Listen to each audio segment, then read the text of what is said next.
Elephant లో అలాగా types of different calls ఉంటాయి. ట్రంపెట్ కాల్ అంటే it's like an happy call అని చెప్తాము.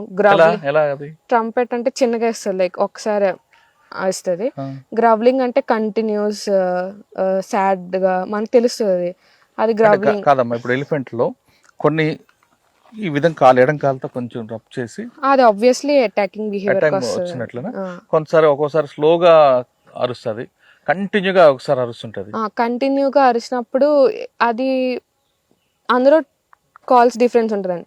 అది దూరంగా ఉన్న ఎలిఫెంట్స్ కి సిగ్నలింగ్ ఇవ్వచ్చు, అవి మాట్లాడుకోవడానికి అవ్వచ్చు, లేకపోతే అది గ్రౌలింగ్ కంటిన్యూస్ ఇంకొక దానికి కమ్యూనికేషన్, ఏదైనా సరే కమ్యూనికేషన్ కాల్సే. దానికి మనకు తేడా తెలిస్తే మనకు తెలుస్తుంది. సో అది అటాకింగ్కి వెళ్ళినప్పుడు warning call, one long call trumpet call మన వైపు చూస్తా, అప్పుడు మనం అలర్ట్ అయిపోతే ఇట్స్ ఫైన్, లేదంటే అప్పుడు అటాకింగ్ పొజిషన్కి వస్తుంది. అచ్చా, అది తినే దీంట్లో కూడా మనం గుర్తుపట్టచ్చా దాన్ని? తినే దీంట్లో అంటే లేదండి, తినేదంటే నార్మల్ ఫోరేజింగ్ బిహేవియర్ అంటారు.